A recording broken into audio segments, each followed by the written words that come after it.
back to my world of stuff. In this video, I'm going to talk about a TV series I have actually binged over the last 2 or 3 nights. I'm not a binger. I tend to take my time with shows. No matter how good they are, if there's 10 episodes of a show, I'll watch them 2 at a time when it suits me. Partly because I want to extend the enjoyment and the pleasure of watching a show that I'm really enjoying.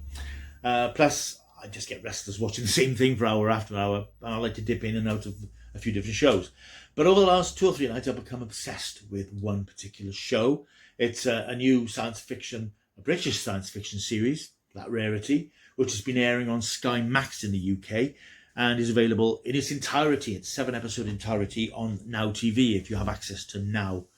It's the Midwich Cuckoos. This is a series based on the novel by John Wyndham. Now, John Wyndham is one of my favourite old school science fiction authors. I'm not a big science fiction reader, but if I do read science fiction, it's going to be a story which is about real people in a real recognisable scenario, location, dealing with the extraordinary, whether it's some supernatural phenomenon, some extraterrestrial interference. I like watching stories where contemporary people have to deal with things out of their sphere of experience. This is why John Wyndham's Day of the Triffids is absolutely my favourite book of all time, and it's one I can go back to time and time again. In fact, it's probably due another reread. Midwich Cuckoos is another good one. There's several great Wyndham books. He was a great British science fiction author of that post-war period. Slightly pessimistic stories, but stories that also somehow wave the flag for the human spirit and human tenacity in the face of adversity. The book came out in 1957, I believe it was. I read it years ago. I haven't read it for ages. I'm going to do a reread. And it was filmed in the early 1960s as Village of the Damned, starring George Sanders. You probably have seen the film. You know the imagery of the film. It's the story of a small English village where the inhabitants all mysteriously collapse for a long period in something called the blackout. When they wake up again, all the women of childbearing age are pregnant, despite the fact that most of them might not have realised they were pregnant or can't possibly have been pregnant for one reason or another.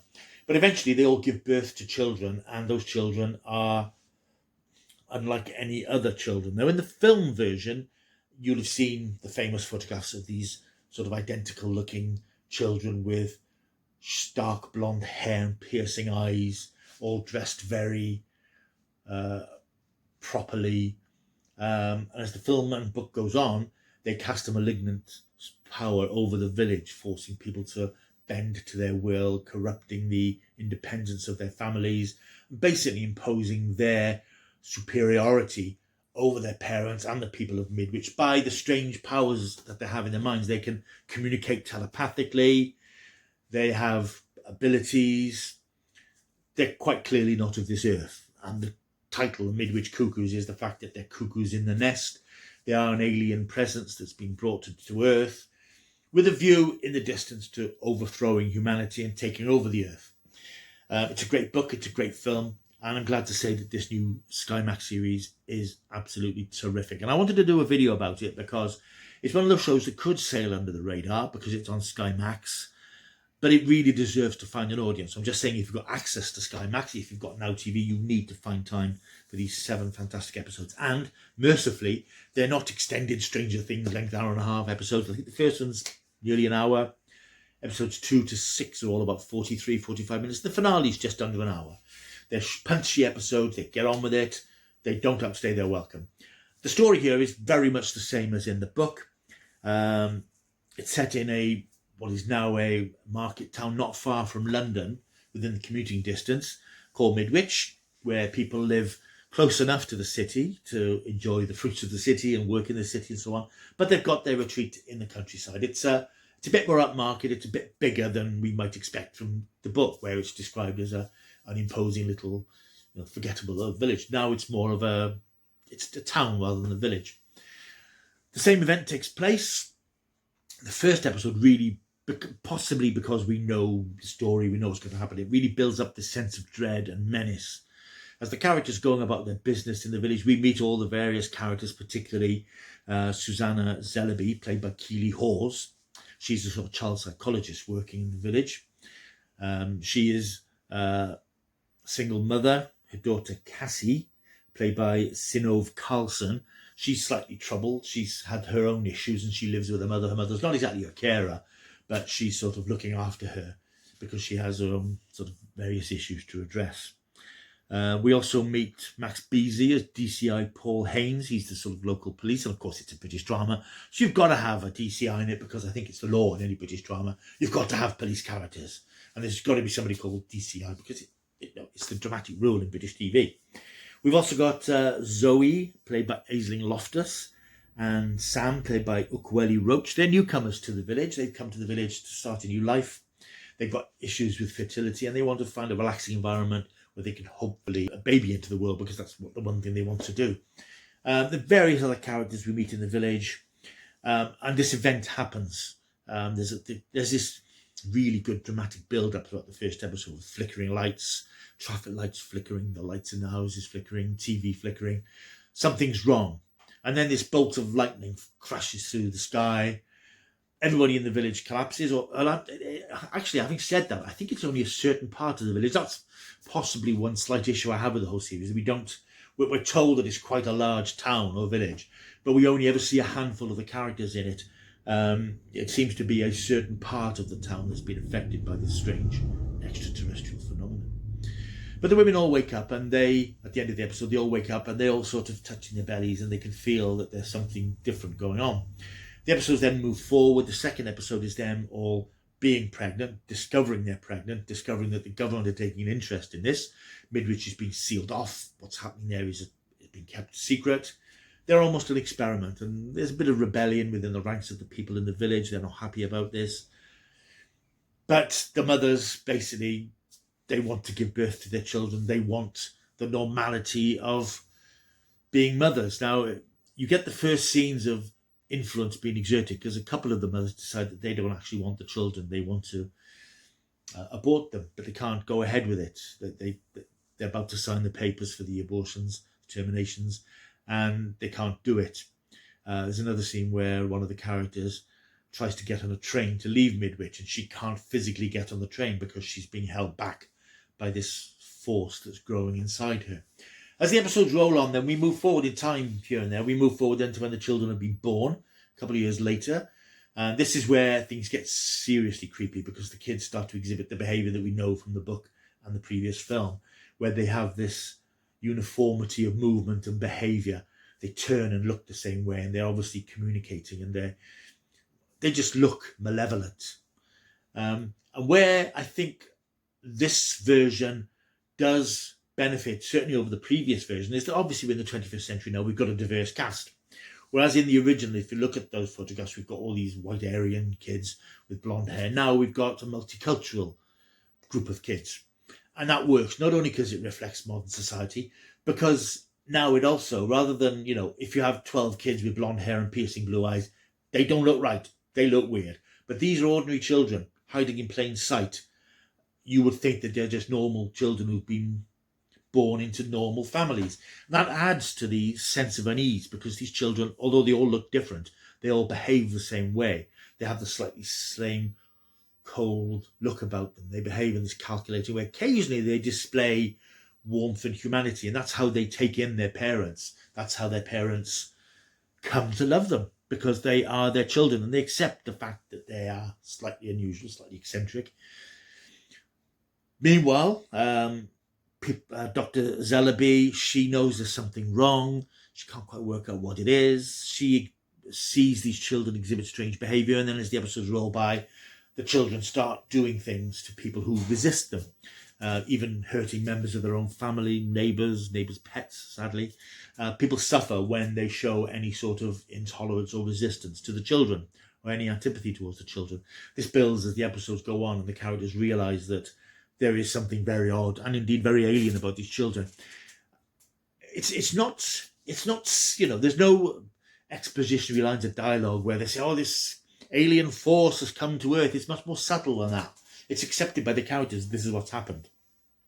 Because I think on British television, you have to be very careful with that sort of terminology, because you do risk scaring away an audience that doesn't like science fiction. So if you present it as an unusual supernatural type drama, rather than there are aliens amongst us. I think they're more inclined to stay with the show. But I do think that this show is so compelling, episode by episode. If you watch the first episode, you're going to want to watch the rest because it is so good. It's thrilling. It's creepy. The kids are genuinely creepy, as they were in the original film. But now, as I said, that diversity that we have in them, that the fact that they all look a bit different now, they're not clones of one another, they all look different, that makes them more formidable because they just look like children you'd see in the street. It reminded me of Children of Earth, the Torchwood miniseries from a few years ago, where children were behaving strangely when this alien force, the 456, was sort of controlling them. And it's a bit Quatermass as well. It has that feeling of 1950s Quatermass, and I absolutely adore that sort of thing because much as I love my superhero things and spacey things, this is my sort of science fiction, as I said, this sort of contemporary, ordinary people trying to deal with the extraordinary. And I just find that so interesting, especially when the characters are all so well drawn as they are in this particular series. I mean, there's an element of, I suppose you could call it the domestic sort of soap opera in the various relationships, but the show doesn't dwell on that. It doesn't, it doesn't lean heavily into that. It's just establishing the various relationships between various characters, the hostilities that develop between some of them, the disbelief. The two characters, Zoe and Sam, they just want to get out of Midwich. And it's agreed that they can by the authorities, but they're not allowed to. Beyond all this, there's more going on. There's sort of conspiracy theory type things and cover-ups. All those things that we get in classic sort of thriller, contemporary sci-fi dramas, really. I find it hard to fault this, really. You could, as I said, you could nitpick about the paucity of people that we see in Midwich beyond these core characters. But this is just a thrilling 7-episode ride. It just doesn't really miss a beat for me. The great cliffhangers, there's some real shocks in it. There's one particular moment in episode 6 that had me going, whoa, I don't believe that they went there and did this. It was quite a graphic scene. It's a really dark, unnerving sci-fi thriller. And I was apprehensive about it because classics of the genre are the classics for a reason. If you tamper with them, you tamper with them at your own risk. But I think what the writer David Farr, who co-wrote 3 of the episodes with Sasha Halls, David Farr adapted The Night Manager to huge acclaim for the BBC a few years ago. And what he's done here is updated the material and extended it because obviously it's a book, it's a short film. Here we've got nearly 7 hours of television, and he's extended it in really clever, intelligent, thoughtful ways. Nothing seems extraneous, nothing seems unnecessary. Of course, there's lots of new characters, lots of new situations. He's kept the frame of the story and just added lots of new material to it to make it, for me, one of the best shows I've seen on TV this year. It's been a great year for TV with various shows. And to say that a British show, which has come completely out of left field, which I knew was coming, but thought, yeah, it's going to be a sort of arm's length British science fiction thing where they try to keep their distance from the genre. No, this really embraces it, particularly in the last 2 episodes, which are in places absolutely nail-biting. I must mention, incidentally, the incidental music by Hannah Peel, which runs throughout the whole thing, and that adds to the unearthly feel of the whole thing because it's haunting with lots of sort of echoes and choral sounds and electronic. It really adds to it and it pulls you along with the drama of it.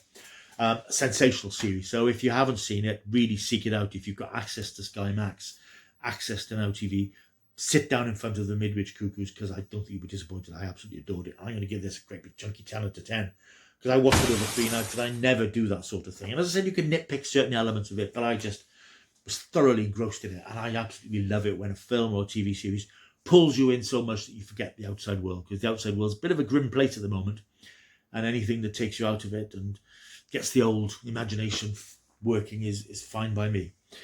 If you do watch it or have watched it, leave a comment down below. Let me know what you think of this show, and if you haven't seen it, go and watch it, then come back and leave a comment, because I would be really interested to know what you guys thought of this great show. Right, thank you for watching this video. There's more stuff on the way. Like and subscribe and all that sort of guff. I'll see you soon. But till I do, keep taking the stuff.